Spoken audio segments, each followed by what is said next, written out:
အားလုံးပဲမင်္ဂလာပါကမ္ဘာနေရာအနှံ့ပြားကမတူညီတဲ့လူမျိုးများရဲ့ထူးခြားဆန်းပြတဲ့နေ့သက်ကူပွဲတော်များကမ္ဘာတလွှားကနိုင်ငံအသီးသီးမှာမတူညီတဲ့ရိုးရာဓလေ့များနဲ့နေ့သက်ကူပွဲတော်များကျင်းပလေရှိကြပါတယ်မတူညီတဲ့ဓလေ့ထုံးတမ်းများကြောင့်နေ့သက်ကူပွဲတော်များကျင်းပခြင်းကလည်းကွဲပြားခြားနားကြပါတယ်ဒီတစ်ခေါက်မှာတော့ပရိသတ်ကြီးအတွက်ထူးခြားဆန်းပြတဲ့ရိုးရာနေ့သက်ကူပွဲတော်များအကြောင်းကိုဖော်ပြပေးလိုက်ပါတယ်။နံပါတ်1စကော့တလန်လူမျိုးတွေရဲ့နှစ်သက်ကူပွဲတော်ကတော့3ရက်တာကြာမြင့်ပါတယ်။ဒီဇင်ဘာ30ရက်နေ့မှာမီးလုံးများကိုကင်ဆောင်ထားကြသူများဟာလမ်းမတွေပေါ်မှာထွက်ပေါ်လာကြပြီးမီးတန်းကြီးတစ်ပွဲတန်းစီပြီးပုံဖော်ကြပါတယ်။ထို့နောက်မှာတော့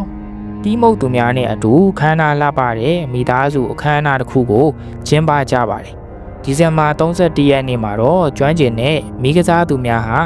လမ်းမများထက်ထွက်ပေါ်လာပြီးမီးလုံးများကိုသူတို့ရဲ့ခေါင်းထက်မှာဝေရန်ကရှောက်လန်းလာကြပါတယ်။ထို့နောက်မှာတော့အဆိုပါမီးလုံးတွေကိုပင်လယ်ထဲပစ်ထုတ်လိုက်ပါတော့တယ်။ဒီလိုပြုလုပ်ခြင်းအပြင်မကောင်းဆိုးဝါးတွေကိုမောင်းနှင်ထုတ်နိုင်တယ်လို့ယုံကြည်ကြပါတယ်။လာပါပြီရင်းသက်ရှူမောပဲကောင်းတဲ့စကော့တလန်နှစ်သက်ကူပွဲတော်ရဲ့ရိုးရာဓလေ့ပဲဖြစ်ပါတယ်။နံပါတ်2ဒိမတ်နိုင်ငံရဲ့နှစ်သက်ကူပွဲတော်ရိုးရာကတော့နှစ်သက်ကူရက်မှာ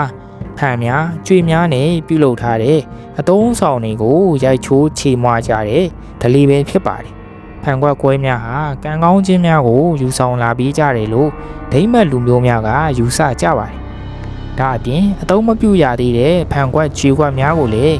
နောက်နှစ်သက်ကူအတွက်ရည်ရွယ်ပြီးတင်စီတတ်ကြပါတယ်။ဒါကြောင့်ဒိမတ်နိုင်ငံမှာနေမယ်ဆိုရင်တော့ကိုယ့်အိမ်ရှိတကားဝမှာ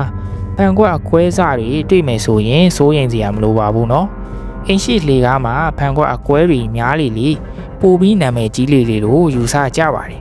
။နံပါတ်3စပိန်နဲ့ကိုလံဘီယာနိုင်ငံများရဲ့နှစ်သက်ကူဓလေ့ကတော့ညတကောင်အချိန်မှာစပစ်သီး12လုံးစားရတာပဲဖြစ်ပါတယ်။ဒါဟာရိုးရာယဉ်ကျေးမှုတစ်ခုလည်းဖြစ်တယ်လို့အယူသီးလုံးတာလည်းဖြစ်ပါတယ်။စပစ်သီး12လုံးဟာတစ်နှစ်ပတ်လုံးရဲ့လာတလချင်းစီကိုစားပြုတာလို့ယုံကြည်ကြပါတယ်။စပစ်သီး12လုံးကို12စက္ကန့်အတွင်းစားရမှာဖြစ်ပြီးမစားခဲ့ရင်တော့ကန်ဆိုးမှုတွေရောက်ရှိလာမယ်လို့ယုံကြည်ကြပါတယ်။နံပါတ်4ဘရာဇီးနိုင်ငံရဲ့ကောပစ်ကဘာနာကမ်းခြေမှာရေလိုင်းခုံကျော်ခြင်းဓလေ့နဲ့နှစ်သက်ကူနေ့ရက်ကိုကျင်းပကြပါတယ်။ဒီလိုခုံကျော်ခြင်းအပြင်ကံကောင်းခြင်းတွေကိုယူဆောင်လာနိုင်မယ်လို့ယုံကြည်ကြပါတယ်။နှစ်သက်ကူမှာဒေတာခံများဟာအဖြူရောင်ကိုဝတ်ဆင်ပြီးပင်လယ်နတ်ဖျားဖြစ်တဲ့လီမန်ဂျာကိုပန်းတွေဆက်သားလေးရှိကြပါတယ်။ပင်လယ်နတ်ဖျားလီမန်ဂျာဟာမိခင်နဲ့ကလေးတွေကိုစောင့်ရှောက်ပြီးကောင်းချီးများပေးသနာတဲ့နတ်ဖျားလိုအားလုံးကယုံကြည်ကြပါတယ်။ဂျပန်နိုင်ငံရဲ့နှစ်သက်ကူပွဲတော်ကတော့ရိုးရာယဉ်ကျေးမှုဓလေ့များနဲ့ပြည့်နှက်နေတဲ့ပွဲတော်ပဲဖြစ်ပါတယ်။ဒီဇင်ဘာ31ရက်ညတကောင်မှာတော့ဗုဒ္ဓဘာသာဘုန်းကြီးကျောင်းမှာခေါင်းလောင်108ချက်တီးပြီးနှစ်သက်ကိုကြိုဆိုကြပါတယ်။109ချက်ကိုညတကောင်မတိုင်ခင်တီးခတ်ပြီး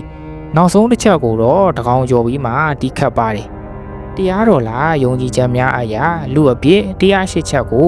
ခေါင်းလုံး108ချက်တီးပြီးဖြီးဖြောက်ခြင်းဖြစ်တယ်လို့ယုံကြည်ကြပါတယ်။ဂျပန်နိုင်ငံမှာတော့ခေါင်းလုံးတီးခတ်ခြင်းဟာသူတို့ရဲ့တနှစ်တာကျူးလွန်ခဲ့တဲ့အပြစ်များကိုခြေဖြတ်ခြင်းဖြစ်တယ်လို့ဆိုကြပါတယ်။ဒါအပြင်တိုရှီကိုရှီဆိုပါဆိုတဲ့ဟင်းလျာတစ်မျိုးကိုလည်းနှစ်သက်ကူကာလများမှာစားတော့ကြပါတယ်။